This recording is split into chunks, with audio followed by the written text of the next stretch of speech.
Welcome back to Rethinking Politics, episode 34. I keep looking at Brad, who's over there chuckling because this is take 2 of our entry of our attempt to begin this episode, and so far it's going really well. It's going very poorly. You take for granted these kind of things when you're listening to someone else who's been doing this for years, and you don't know how many takes they've done. You know, maybe the first 12 times were just really bad, and they just needed more tries. And we're working our way to that number. You know what? For us, I think we're going to stick with 2, Dan. We'll just go from there. So today we wanted to talk to you guys about a number of things, but we wanted to start our conversation with the Atlanta spa shootings in Florida. So this happened last Tuesday. There were, as far as we know now, 8 people who were killed. There were 3 different spas where the suspect went to these spas and then was basically a shooting rampage where he was going through and killing people at multiple locations before, thanks to some calls to the police from people who knew him, the authorities were able to go and apprehend him that night before anything else was able to happen, which was a relatively good ending to a truly awful day. Now, at first glance, this is something that happens on a fairly regular basis. Violence in the United States is nothing new. Some form of mass shootings in the United States is nothing new. What's interesting with this case and what got us thinking was how quickly the narrative changed in this story about the Atlanta shootings and how quickly it became about other things. And those other things are really what it's about now. Really, every article you look at about these Atlanta shootings are not actually about the shootings. It took me a while clicking through articles to find out details about what happened because no one wanted to talk about what actually happened. What they wanted to talk about was what they thought that meant in a much broader sense. People were moralizing, people were generalizing. And it struck me as so weird, Dan. So weird that was the focus, which raised the question, why? Why has it become the focus of these Atlanta shootings? Why are these Atlanta shootings about anti-Asian American hate? That's what everyone is talking about now, is anti-Asian American hate, about violence towards Asian Americans. And that's the discussion that is taking place nationwide right now. You've got Biden and Kamala Harris. They came down, president and vice president. They're talking about it. They're talking about what we need to do. Biden is talking about how America is complicit in anti-Asian American hate because of our silence. And Kamala Harris is talking about how this is an ongoing problem. And I was so confused as everyone was talking about this because, Dan, you were there with me as we listened to Joe Biden and Kamala Harris, during their 8 hours of primetime television where they talked about everything that mattered to them. And I have no recollection of them ever talking about it before. When Joe Biden was talking about the complicit silence, all I could think about was their silence. How come they haven't been talking about it? But now it's the thing, Dan. Yeah, the good news is as long as you're the first one to break the silence, you can then talk about everyone else being silent, right? Being silent.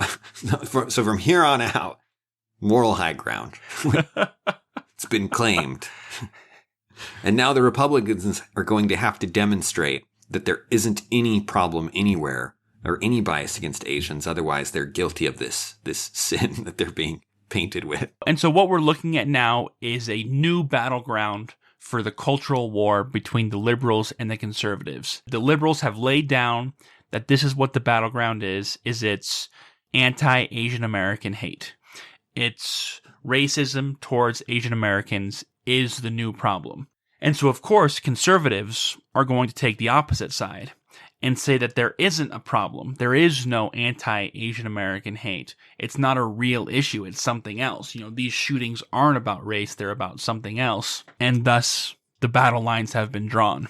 And now, for the next, couple of weeks, this is going to be major news. But even after it shifts from not being major news, it's definitely going to stick around in terms of a battleground that people are going to try and use to push the culture. So the question that me and Dan have is why? We get that every party is looking for something that allows them to move their momentum forward. they have these ideas, they have the way they perceive the world, and they're applying it to the world. And there are a lot of problems that the parties point to. Why this one? And why assign it here? Like, if I were the investigator of this crime, this guy's killed a bunch of people.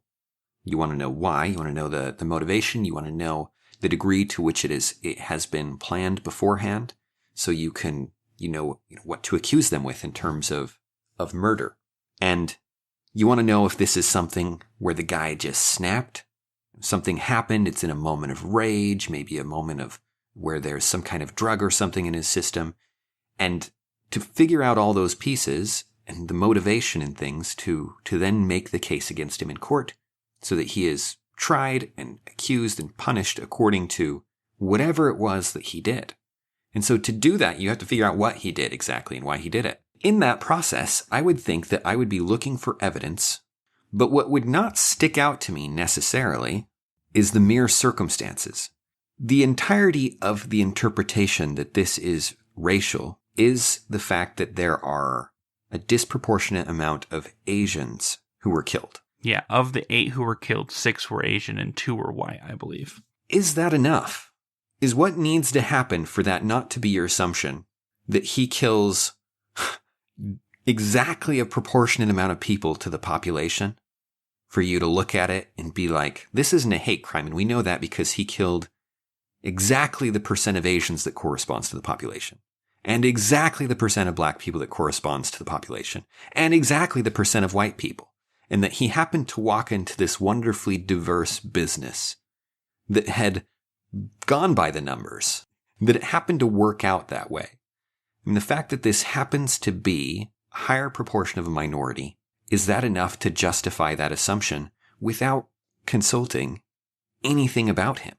It's an interesting point, Dan, and I would take that point one step further because when I look at what happened, I see the main problem as the fact that this individual walked into 3 different establishments, 3 different places, and killed 8 people. And that seems like in itself, that should be bad enough. You know what I mean? And when it comes to this issue, no one is defending the suspect. You know what I mean? Assuming the guy they caught the guy is the guy who did it, which it sure looks like it because he confessed to it. He confessed he admitted to it. So statistically speaking, the odds of him not being the guy who did it are extremely low. So assuming this is the guy that did it, the real problem here is the murders. And people are arguing about why he did it. And every year, thousands and thousands of murders are committed across the United States. It's in the tens of thousands. I think the past couple of years, it's been around 16,000, 17,000 murders every year. And then last year, that number was higher, closer to 20,000. And there are a diverse number of reasons for why those people committed those murders. And they're varied and they're all over the place. There's very few cases where there was any kind of good reason. Almost every single one of those was senseless violence. You may go and do some research and find out that 1 or 2 of those murders, there was actually a vigilante who was seriously abused by the person who was killed, the victim. Right. Someone abuses someone and that person kills them. That's not exactly senseless violence in my book. That's right. About as close as it comes to a legitimate reason to kill someone. But in almost every other case, it's just senseless. It's just senseless. There's no just reason. You know what I mean? If you find out that it turns out that this guy didn't kill these people because they were Asian, does that make it okay?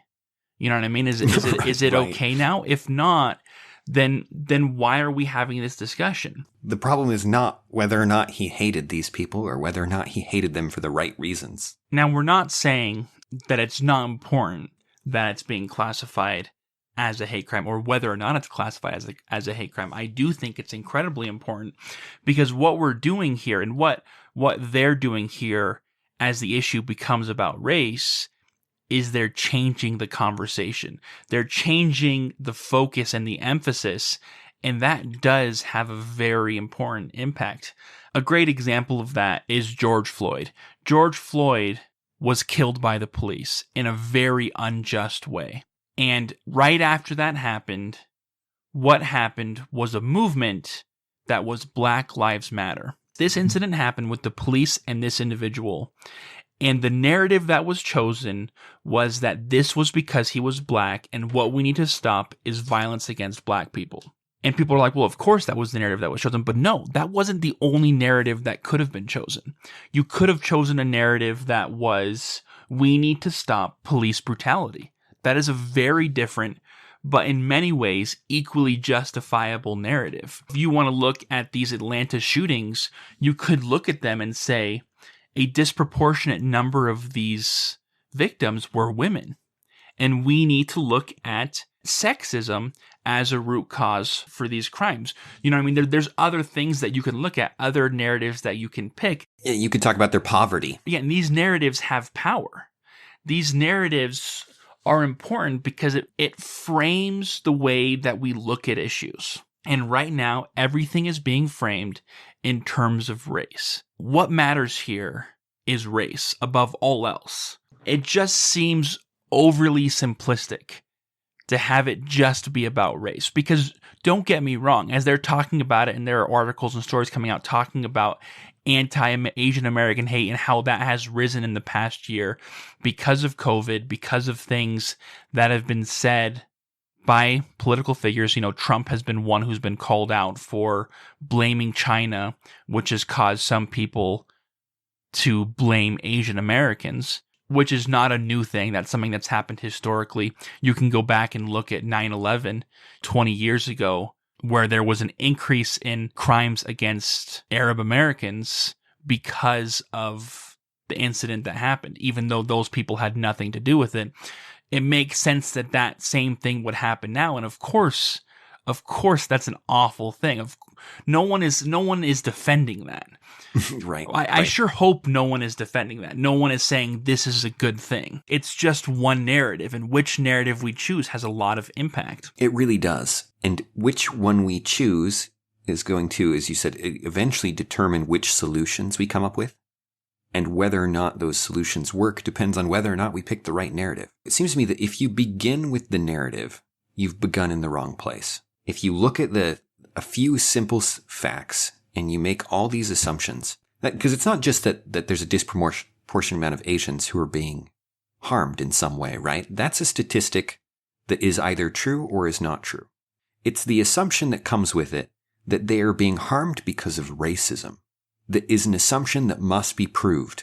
Before you go after racism as the cause, you ought to consider if there are other reasons why those statistics say what they say. This ties back to Ibram Kendi and his extremely reductionist logic, where he says if there is something disproportionate, that is racism. That by definition, you can identify racism by something that's disproportionate.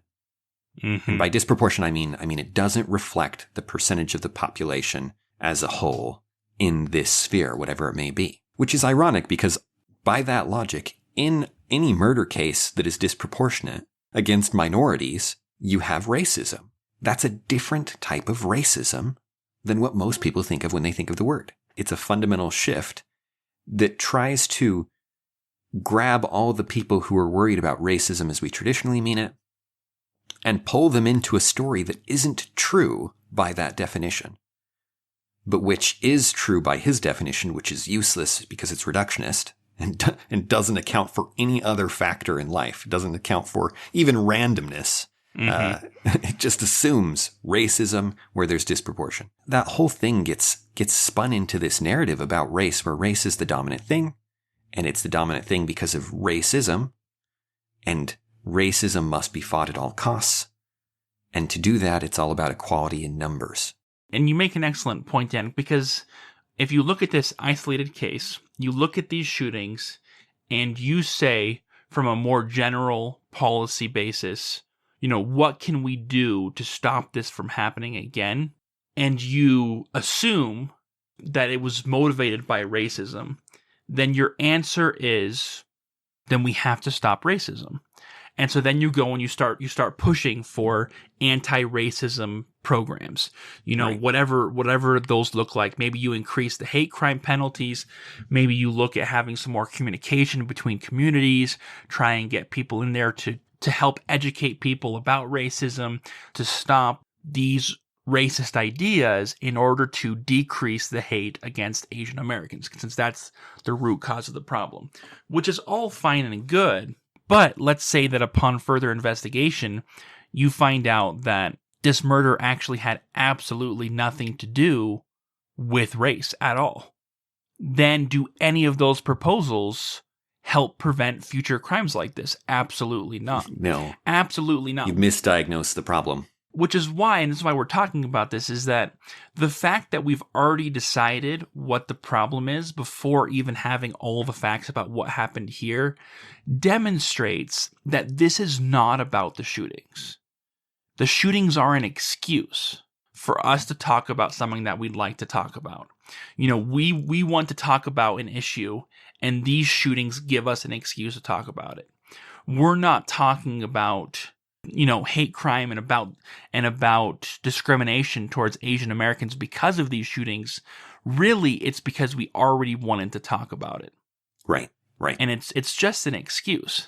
It's not about making sure this shooting and something like it never happens again, because we haven't even understood why these shootings happened yet. One of the saddest things about news at this point in time is that you actually will know less about what happened in the way the world works in many cases by reading the news. That wasn't true that long ago. You could go to the news for opinions that were counter to your own, which is helpful, and to hear the facts described and hear people try and reason through things. And they skip most of that. As Brad was saying, you had to dig to find the facts of the story, right? What actually happened. And instead of building the case, what we do is we immediately filter it through our biases. Obviously, a story where a lot of minority people are killed disproportionately lends itself perfectly to the current race of a significant portion of the United States. And their solutions are not going to help this occasion at all. Unless it happens to be the right diagnosis, which we have no evidence that it is. And you've heard us talk about the way that parties spin the news.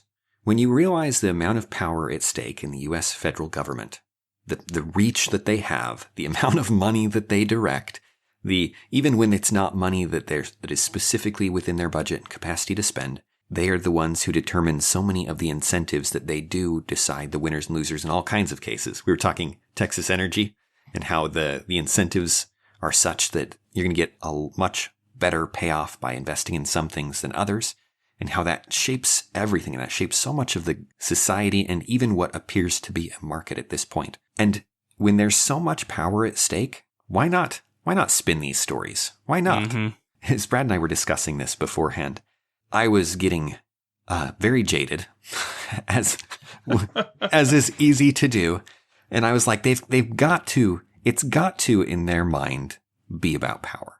They must be able to see that this is dishonest.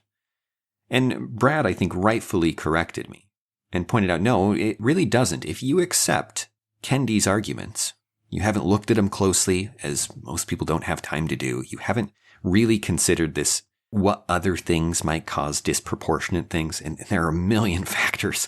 Where you live is a big impact on how wealthy you are. And it has nothing to do with race, right? People always ascribe it to race, where your educational opportunities, obviously, but in a dozen other factors that play into it that are unrelated to race, that can do a lot to predict your wealth and success in the future.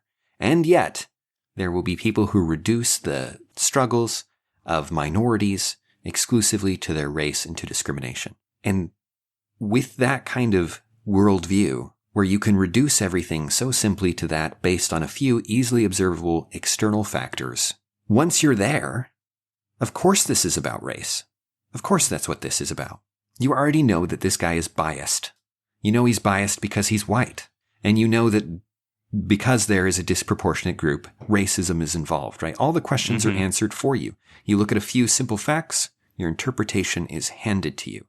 I think that most people who are proposing this are proposing it in good faith, which is a good sign in some ways, right? It's better than the alternative, that people spinning the story this way are evil and are trying deliberately to deceive you. But it's also a bad sign that should not be that easy to believe this narrative. You should not be able to, with no evidence from the person himself, assume that he's motivated by racism. Well, and I was thinking about it, Dan, and I was thinking about why has everyone jumped on this bandwagon so quickly and so strongly? And I realized what it is. You have a really nice alignment of incentives here, where for the past year, with Black Lives Matter, being a racial justice warrior is really, really popular. Standing up for minorities is really, really popular.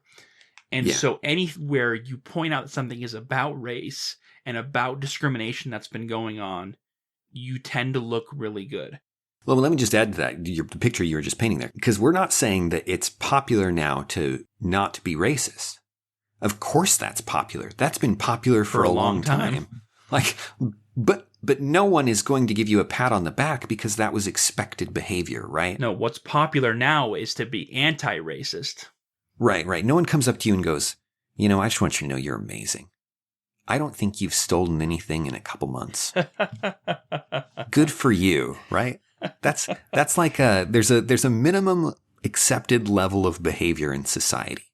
And you'll know when you're meeting it, or at least pretending to meet it sufficiently well because you're not in jail.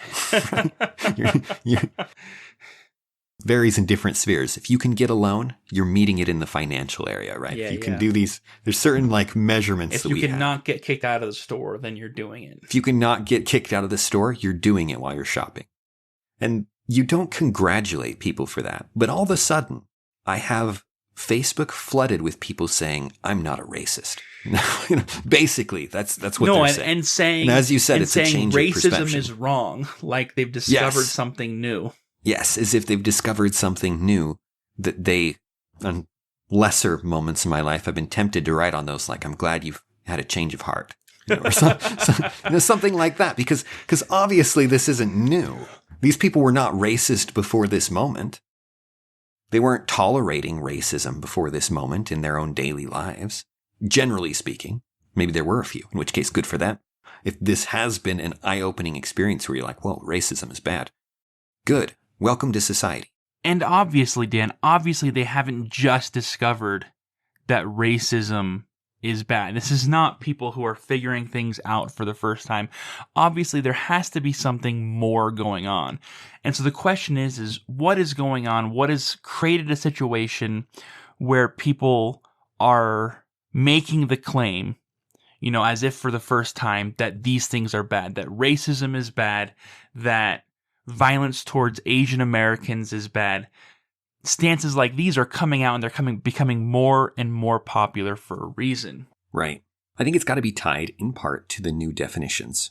We discussed at length in our discrimination episode. Because they are discovering something new. And what is it? And it's the thread that is racism, this new idea of racism, that can connect all of these dots. Yeah, really, people are buying into the idea that racism is the thread that connects everything. They're buying into Kendi's idea that if you want to see the world effectively, the lens through which you should do it is racism. That if you want to understand what happened at a shooting, what happened at any number of other incidents, the best way to do that and the most effective way to do that is to look at racism, which is why you now take a stand against racism, because racism is the biggest problem, is the thing that needs to be addressed, that needs to be fixed in order for us to progress as a society, which basically creates a generation of racial justice warriors, people who are out there to fix this number one problem that in many ways is the root problem for all other problems. And it creates this racism as the ultimate new priority, that we need to look at racism first above all other things. But as soon as that's your only priority, you stop looking at everything else. We stop looking at why these murders are actually taking place. We stop looking at Why is there so many violent crimes being committed? What could we have done to prevent these crimes? What can we do to protect people? Which you'd think is something that the government would be interested in. Instead of Biden is talking about creating community councils to talk to people about race. If people are going and shooting other people, is that solution going to help with that? Talking about race with these community outreach programs. You know what I mean, though? How is this going to fix the problem?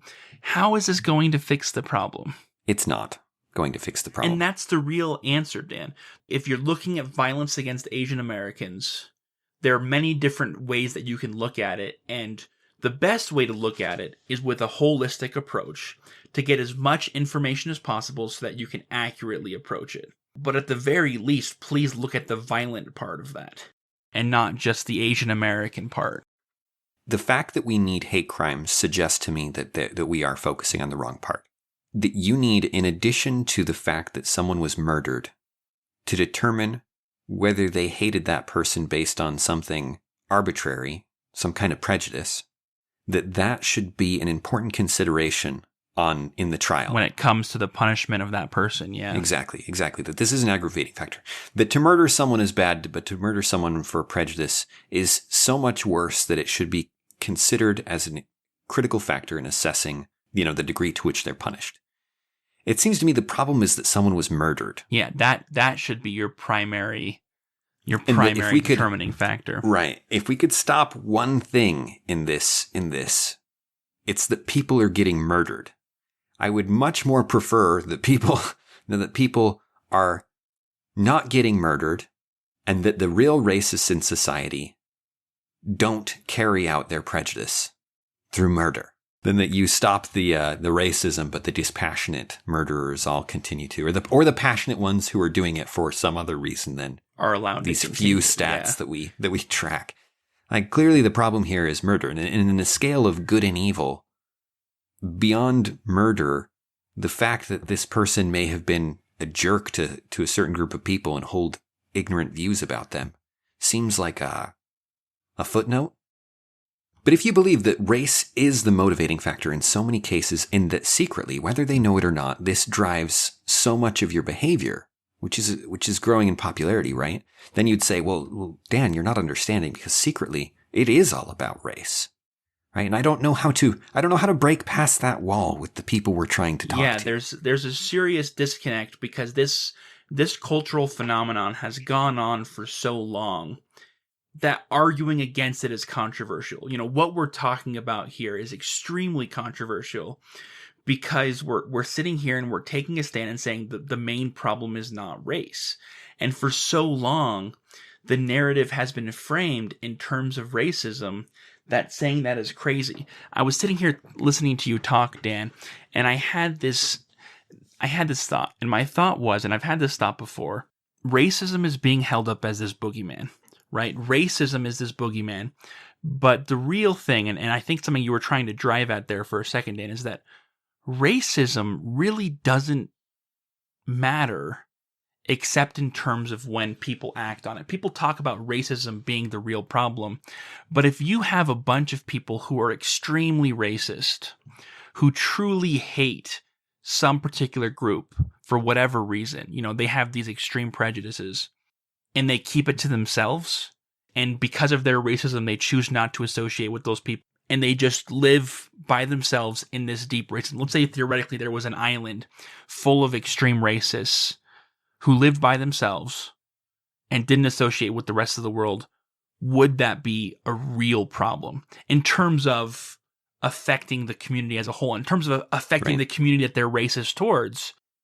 If it were me, if I were the one who was in the group that was being prejudiced against, if there was a group of people who absolutely hated gingers, who thought redheaded people are soulless devils who should all die, and I knew that they hated me, I'm not sure I would care if they never acted against me.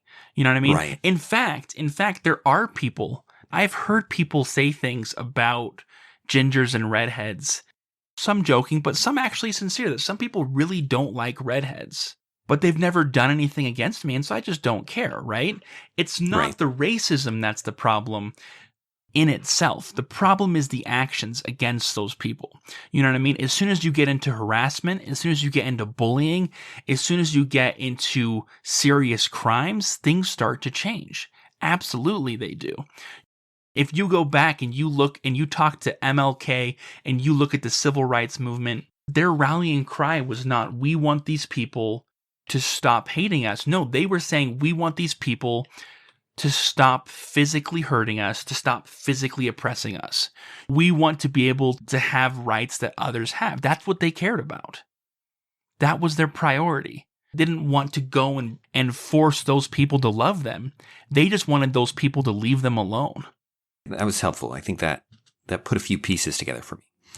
If I'm looking at these 8 people who've been killed, 6 of them are Asian, people perceive this and they go, it would be even worse if what happened was he was motivated by the fact that they are Asian and he hates Asians, and so he specifically took it out on Asians deliberately. Dan, you're speaking hypothetically here, but that is what people are saying. They're saying this is a real tragedy because it was an act of violence against Asian Americans. That's why it was a real tragedy. That's how it's being framed. That is how it's being framed, and that's not so hypothetical. You're right, it's not hypothetical. And here's why I hate that. Here's the thing. The tragedy here for me is that 8 human beings, people of infinite potential and with their own unique personalities, and I have all these philosophical and even religious ideas that go into what makes a person and why they're special. And if somebody did that because all they could see is not a human being but an Asian, that would be tragic. They're missing out on the wonderful potential and the personality, that everything that makes a person a person. And to look at the story and interpret it that way also misses that same point. It's to make that same mistake. It's to skip over the fact that 8 people who you could come to know and who you could appreciate for their own unique talents and quirks and beauty in the struggle of their life, and to see them merely as Asians and whites.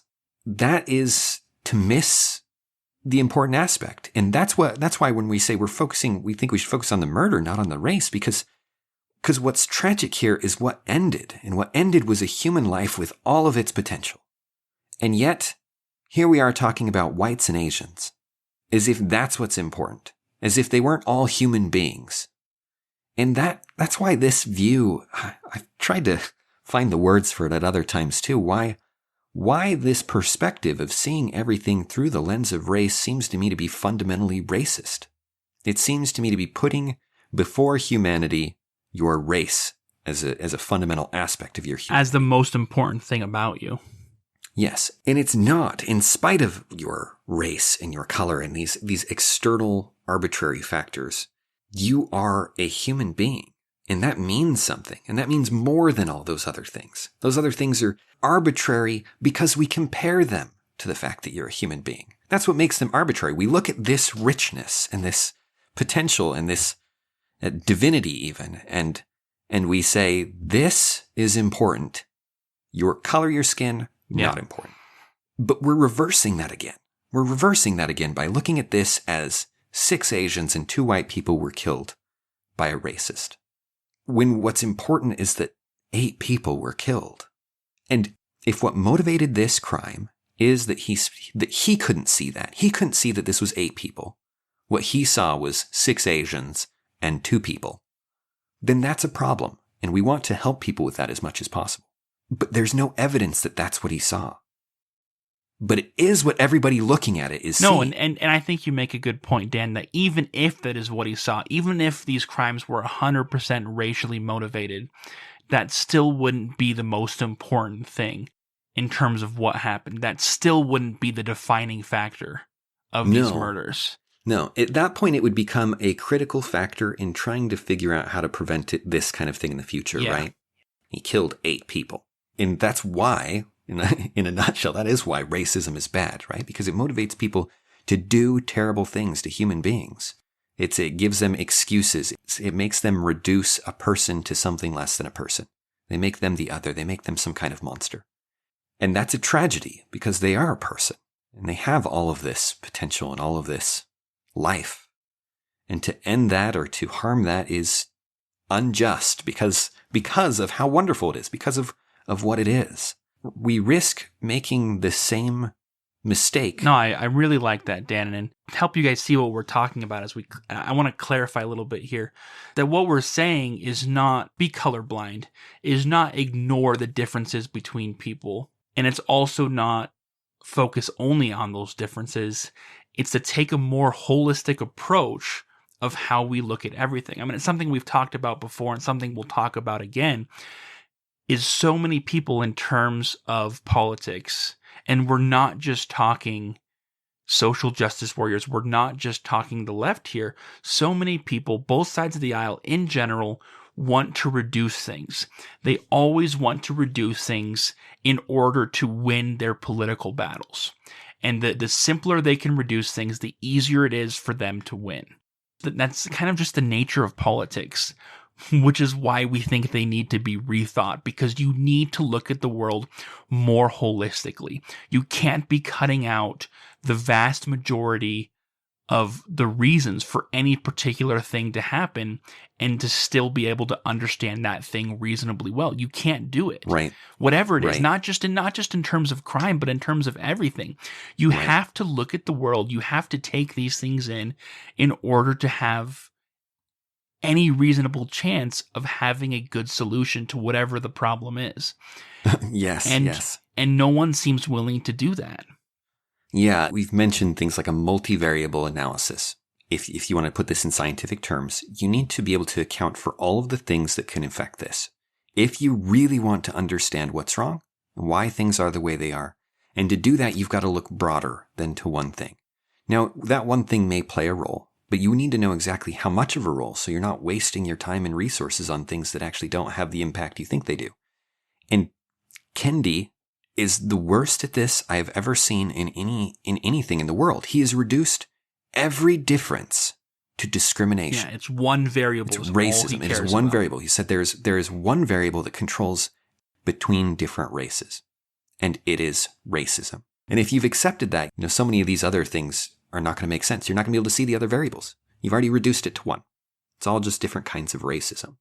I really want to help people get out of that narrative. I really think it will help them think more clearly about politics and about the world in general. And that's not to say you discard the threat and the problem of racism. You don't. But you need to put it in its rightful place. And to do that, you have to escape the logic of Kendi. It is a circular trap where everything is reduced that does not hold up to any kind of decent statistical evidence. The other trap in this sphere of racism is the one that you have from White Fragility by D'Angelo. And it suggests that you cannot understand anything if you don't have direct experience with it. And thus, you cannot understand racism unless you are a minority. And you can't make policy decisions, and your job as a white person, my job as a white person, is to be quiet and listen.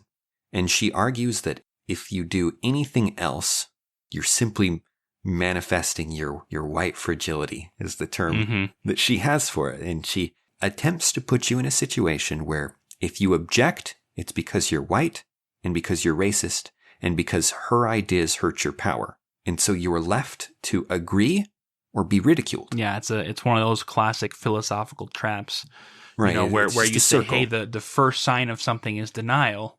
So if you deny it, by definition, you're admitting it. It's where, Right. well, what can I say to argue with you? No, and it's another one of those things where you can understand where she's coming from and you can understand that there is some truth to what she's saying, that there is incredible power in being quiet and just listening. Absolutely. But that's just Right. not a racial tool. That's just a fact of life that when you listen to someone and truly understand where they're coming from, it can be a game changer. But to take that one principle and apply it to everything and say, now you no longer matter in terms of being able to have any say in these discussions because you didn't directly experience it, is amazing, because now you've reached a level where once again, you're disenfranchising people. You've come full circle where anti-racism can become a new form of racism. Right. And obviously that shouldn't be what we want. It's crazy how out of control things have gone, and it's reached such crazy levels that we struggle just to communicate with each other. That people who have accepted white fragility, people who have accepted Ibram Kendi's way of thinking, and people who have not struggle so much to communicate with each other. And it's something we need to work on, because we need to bridge this gap and realize that there are some major ways of thinking that we disagree on, and we need to understand that and understand where the other person is coming from so that we can start to communicate again and get past where we are now, where you have major news articles about this issue, and then you have the rebuttal articles who are saying, no, this wasn't about race, and they're arguing back and forth about really things that aren't as important as they seem at first glance, and not talking about things that really do matter, and talking over each other. White fragility is, the more I think about it, the more I can see that, as you said, things like listening, she's taken good psychological principles, and she's taken a few political principles, and then she's taken her perspective, which she seems to have taken from Kendi, and she's used that to tie all these things together in terms of racism. Yeah, it's that reductionism again.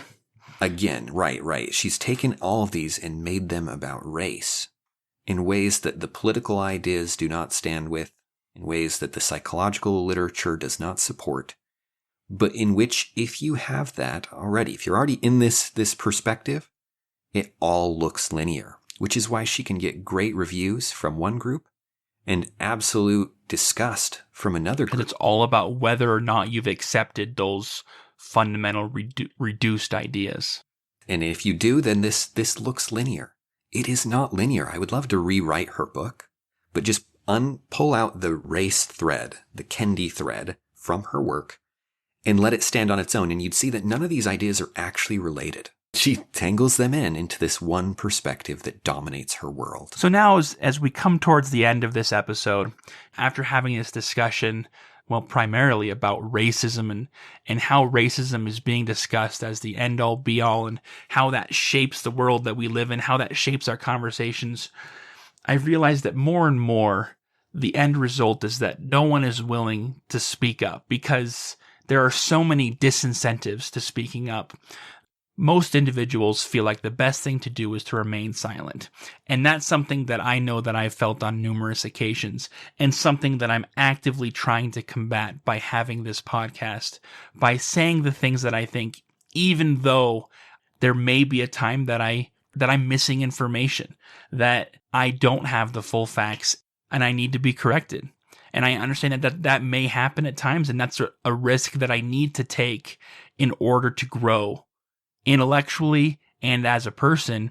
And I do that through communicating, through sharing my ideas, and through being open to feedback, which is why I'm extending the invitation once again. If you disagree with something we said, if you were triggered, if you think we were wrong, feel free to reach out to us and we can have a private discussion and talk about it. We'd be happy to, because it's only through communication, it's only through pushback and discussion that our ideas can be challenged and we can actually grow better. And that's something that we're always striving to do, is we want to find the truth. We want to find the right answers. It's only those who never question themselves who end up in the wrong, and that's not where we'd like to be. And with that, thank you for listening to this episode. This has been episode 34 of the Rethinking Politics podcast. Check us out on Facebook and Twitter. Our website is rethinkingpolitics.podbean.com, and you can email us at rethinkingpoliticspodcast@gmail.com. And with that, thank you for listening, and we'll see you next week.